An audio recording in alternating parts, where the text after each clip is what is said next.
আর্থিক অনুদান পেলেন বঙ্গবন্ধু ভক্ত ফেরিওয়ালা বাদল মিয়া। জাতির জনককে হত্যার প্রতিবাদে 2 দশক ধরে খালি পায়ে হেঁটেছেন বাদল মিয়া। এ নিয়ে এশিয়ান টেলিভিশনের সংবাদ প্রচারের পর তাকে ডেকে পাঠায় বঙ্গবন্ধু পরিবার।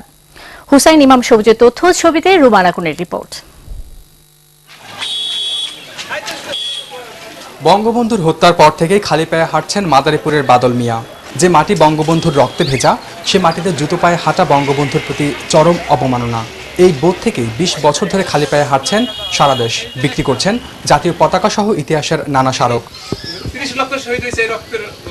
এ নিয়ে গত 21 ফেব্রুয়ারি এশিয়ান টেলিভিশনে সম্প্রচারিত প্রতিবেদন দেখে বাদল মিয়াকে আর্থিক অনুদান সহ বই উপহার দেন বঙ্গবন্ধু পরিবারের সদস্য শেখ ফজলে নাইম। বঙ্গবন্ধুর রক্ত গোটা বাংলাদেশে মাটিতে ছড়ানো, যার জন্য আমি এমন কোনো মাটি পাড়া দিতে পারি না যে আমার বঙ্গবন্ধু রক্ত পাড়া দেওয়া না লাগে, যার জন্য আমি মনে করেন এই জুতা পরি না।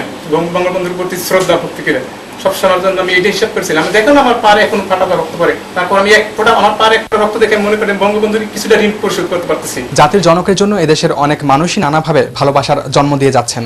বাদল মিয়া তাদেরই একজন। সেই স্বপ্নকে আমরা বাস্তবায়ন করতে চাই। যারা মেধাবী তরুণ সমাজ, তাদেরকে এগিয়ে নিয়ে আসা এবং এরকম ধরনের আরো বাদল মিয়াকে উদ্ঘাটন করা এবং তাদেরকে জাতির সামনে নিয়ে আসা।